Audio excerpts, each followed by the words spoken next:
from every major country will be on the Gaza Board of Peace. The UN Security Council has voted to adopt a U.S. drafted resolution endorsing President Donald Trump's plan to end the war in Gaza and authorizing an international stabilization force for the Palestinian enclave. Let's listen into what Trump has said about Gaza Board. And a lot of progress has been made with respect to Gaza and just about everything else we touch.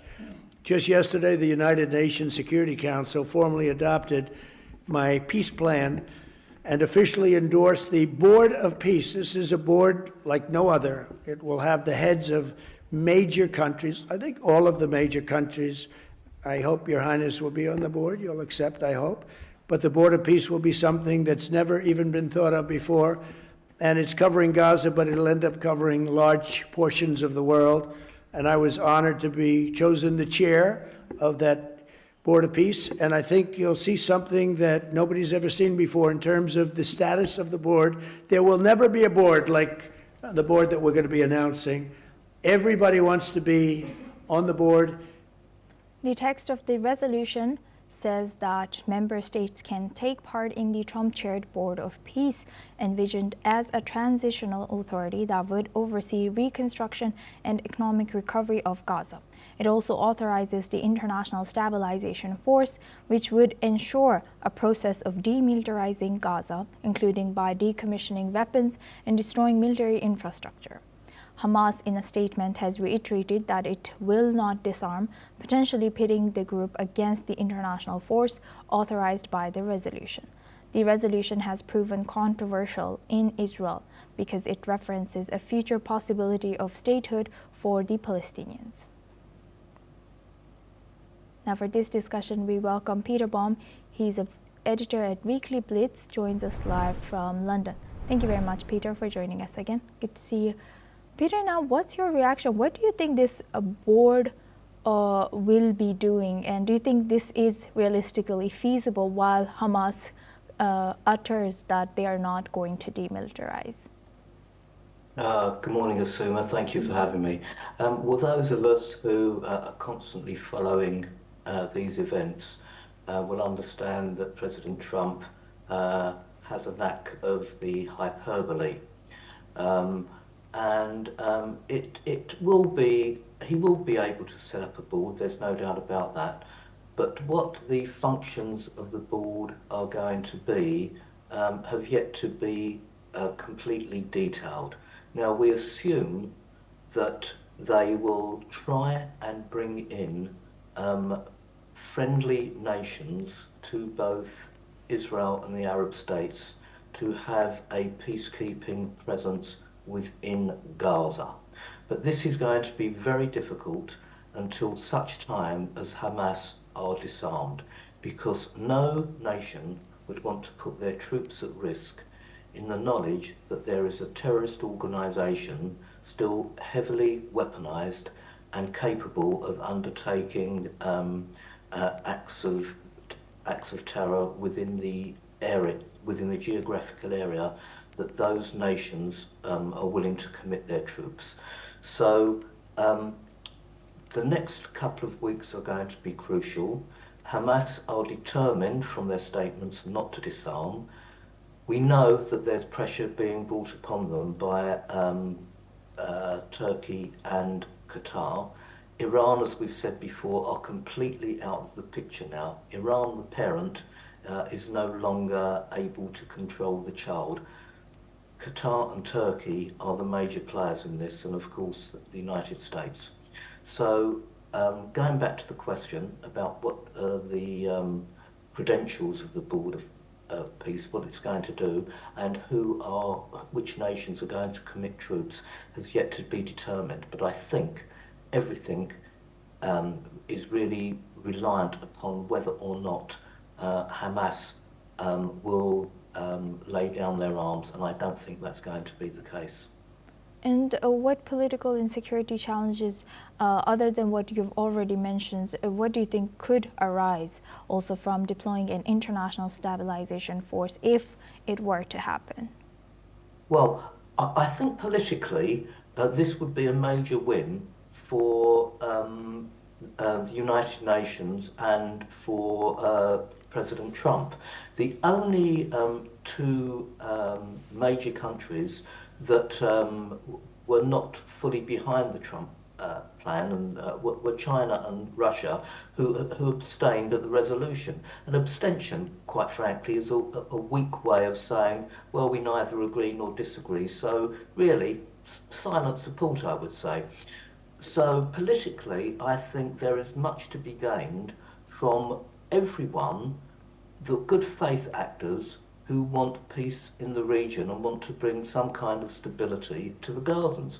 Israel certainly does, there's no doubt about that, but what Israel will not contemplate is having nations supplying troops with whom she is, let's say, unfriendly towards. So Turkey is a red line for Israel to have troops stationed in as part of the peace force, and probably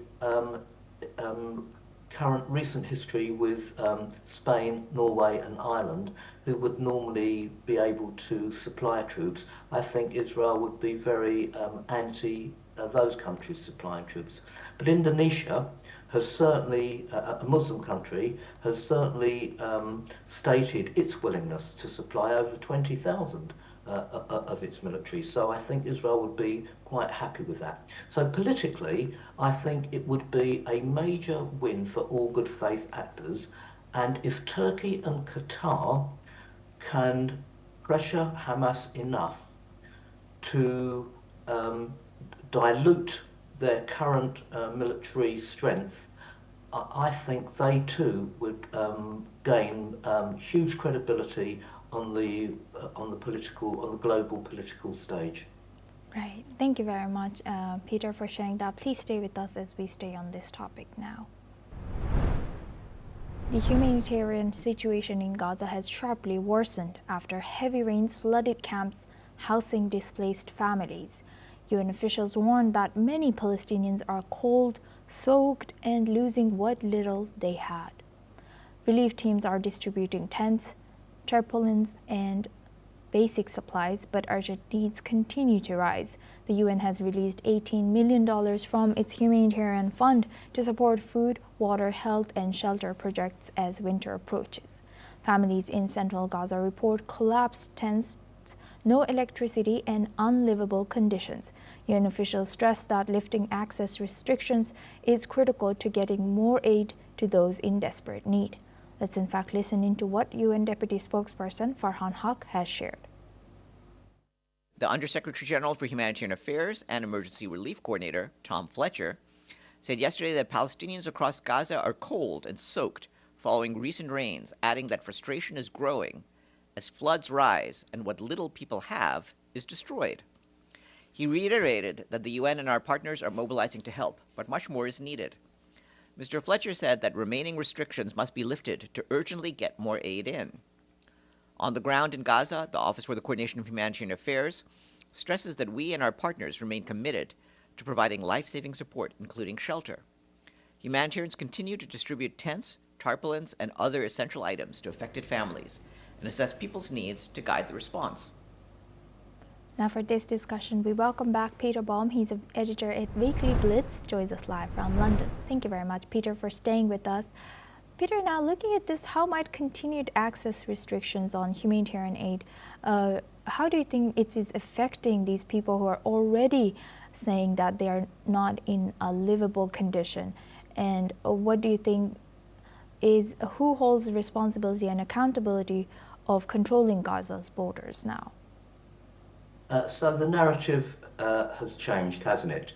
Going back 2 months ago, the narrative was about how the Gazans were suffering a famine. Remember that? A famine. And how quickly the Gazans recovered from the famine when they rejoiced in the streets when Israel released Palestinian prisoners. There was no signs of a famine now. So now the narrative has gone from the UN trying out famine and 14,000 babies were going to die, etc., etc., to the living conditions of the Palestinians because of the rainy season. Anyone who follows world events will know that very recently there has been disasters through rains and flooding and cyclones in the Philippines, in China, in Pakistan, in India, etc., etc. And yet this seems to have gone off the radar of the United Nations, solely willing to concentrate on the Palestinians who are getting wet in tents because the tents aren't sufficiently robust enough. May I remind you and your viewers that Hamas were able to build an underground city in the space of 5 years, very sophisticated, with all the infrastructure needed, with food supplies, and yet you're telling me that Hamas can't supply the Palestinians with sufficient tents to warm themselves with, and it's now down to the United Nations who are crying foul at the Israelis because of a few days of rainy weather. This is an absurd situation. The United Nations has lost all credibility. The hierarchy of Hamas have billions of dollars in Turkish, French, Swiss and Qatari bank accounts. Let them release the funds and let them get the aid into the Palestinians if needed. But what I suggest we're going to see going on is, if there's more rain, we're going to see more pictures on our mainstream media blaming the Israelis for not being able to supply the Palestinians with the necessary equipment they need to survive, when there are other people in the world who have suffered far worse disasters through climatic conditions than the Palestinians, and that United Nations seems to have forgotten them. So no, I think it's up to the Palestinians and Hamas themselves to get their act together, but they won't do, because Hamas have no interest in seeing the Gazans benefit.